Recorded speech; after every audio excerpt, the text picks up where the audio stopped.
Work energy principal के बाद जो नेक्स्ट चीज आती है और जो काफी इंपॉर्टेंट है वो है हमारे पास फ्रिक्शन का टॉपिक। तो देख लेते हैं जरा फ्रिक्शन को। फ्रिक्शन स्टूडेंट्स एक ऐसा टॉपिक है जो कि डायरेक्टली हमारे कोर्स में मेंशन कहीं पे भी नहीं है, कहीं पे आप नहीं देखेंगे कि फ्रिक्शन का जिक्र आया हो, लेकिन ये हमारी ऑब्जर्वेशन है कि फ्रिक्शन का टॉपिक काफी बार आता है। ठीक है, डिफरेंट एमसीक्यूज में फ्रिक्शन का जिक्र किया जाता है। अच्छा जी, फ्रिक्शन क्या है? फ्रिक्शन है जी a force that opposes the motion of a body. ठीक है, फॉर एग्जांपल मैं कहता हूं कि एक गाड़ी है, वो आगे जाने की कोशिश कर रही है, तो फ्रिक्शन फोर्स उसके आगे जाने वाले मोशन को स्टॉप करेगी। एक बॉल है, उसे मैं ड्रॉप करता हूं, ठीक है, तो हवा की एयर रेजिस्टेंस इस केस में उसके मोशन को स्टॉप करेगी और हम कहेंगे कि ये फ्रिक्शनल फोर्स है। एक इंक्लाइंड प्लेन है मेरे पास, ठीक है, और मैं इस पे से बॉल को ड्रॉप करता हूं, तो बॉल जब ड्रॉप हो रही होगी तो अगेन इस पे एक फ्रिक्शनल फोर्स एक्ट कर रही होगी। ठीक है, तो सिंपली एक फोर्स जो कि किसी भी मोशन को स्टॉप करने की नियत रखती है उसको हम कहते हैं कि ये फ्रिक्शनल फोर्स है।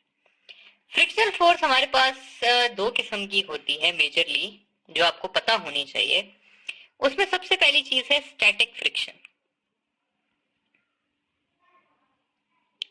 ठीक है, स्टैटिक फ्रिक्शन क्या चीज है ये देखते हैं। देखिए, हम कंसिडर इस तरह करते हैं स्टूडेंट्स के एक फ्लैट सरफेस है, उसके ऊपर हमारे पास एक बॉल पड़ी हुई है।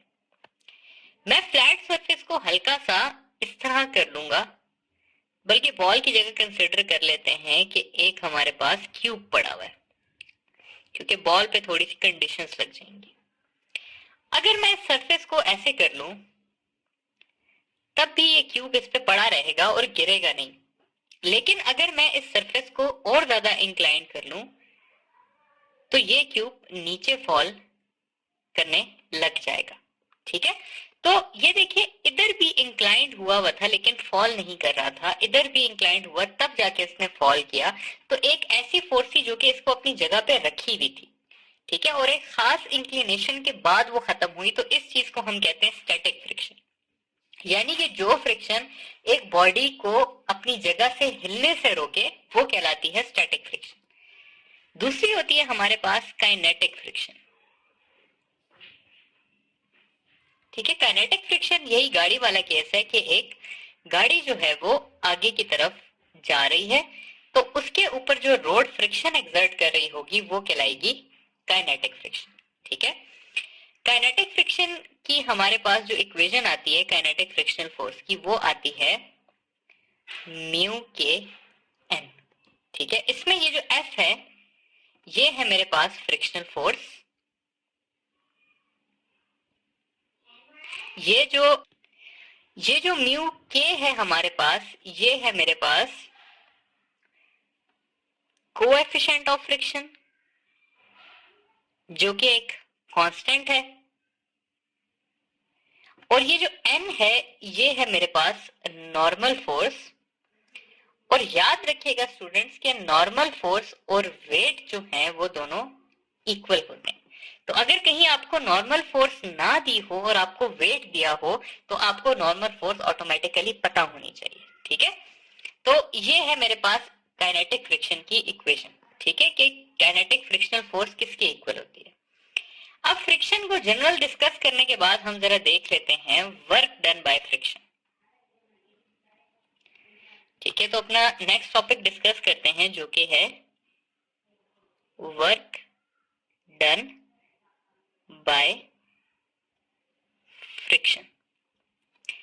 अच्छा देखिए स्टूडेंट्स, हमें पता है कि वर्क की इक्वेशन होती है मेरे पास फोर्स इनटू डिस्प्लेसमेंट। ठीक है, तो इस केस में ये जो फोर्स होगी ये क्या हो जाएगी? फ्रिक्शनल फोर्स हो जाएगी। और क्योंकि फ्रिक्शनल फोर्स को हमने स्मॉल एफ से लिखा है, तो मैं इसको लिख सकता हूं एफ इंटू डी, और यहां पर ये जो एफ है ये इक्वल है म्यू के एन के, जैसा कि अभी हम ऑलरेडी पढ़ चुके हैं। ठीक है, अब इसमें जो याद रखने की बातें हैं जो एमसीक्यूज के हिसाब से बहुत इंपॉर्टेंट हैं, उसमें सबसे पहली बात यह है कि फ्रिक्शनल जो वर्क होता है इज ऑलवेज नेगेटिव। और ऑलवेज नेगेटिव क्यों होता है? क्योंकि इसमें जो फोर्स और डिस्प्लेसमेंट का एंगल होता है वो 180 डिग्री होता है। फॉर एग्जाम्पल, वही अपनी गाड़ी वाले सिनेरियो कंसिडर करते हैं कि गाड़ी जो है वो आगे की तरफ जा रही है, यानी कि उसकी डिस्प्लेसमेंट जो है वो इस तरफ है, तो उसकी जो फ्रिक्शनल फोर्स होगी वो इस तरफ होगी, और दोनों के बीच में एंगल कितना होगा? 180 डिग्री, और 180 डिग्री के लिए हमारे पास थीटा होता है -1। तो पहली चीज जो हमने पढ़ ली वो हमने पढ़ लिया कि work done by friction is always negative. ठीक है, ये बात आप लोगों ने हमेशा याद रखनी है कि फ्रिक्शन का वर्क किसी सूरत में पॉजिटिव नहीं होता। ठीक है, अगली जो चीज हमें आनी चाहिए जो काफी इंपॉर्टेंट है वो है हमारे इस टॉपिक की लास्ट चीज जो कि है work energy principal. Work energy principal with frictional work. ठीक है, फॉर एग्जाम्पल दो सिनेरियोस लेके चलते हैं जिससे आप लोगों को समझ आएगी। पहला सिनेरियो मैं इस तरह से कह देता हूं कि 100 joule of work is done on a car and it gains a kinetic energy of 70 joules. How much work is it done against the friction? ठीक है, ये एक पहला सवाल हमने देख लिया।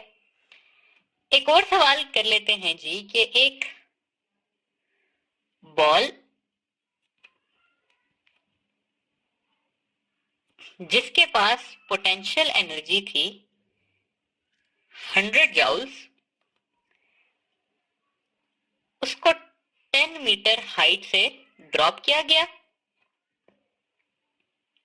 और 1 न्यूटन इसके ऊपर फ्रिक्शन या एयर रेजिस्टेंस एक्ट कर रही है, तो बॉटम पे इसकी काइनेटिक एनर्जी कितनी होगी? ठीक है, ये दो सवाल है हमारे पास।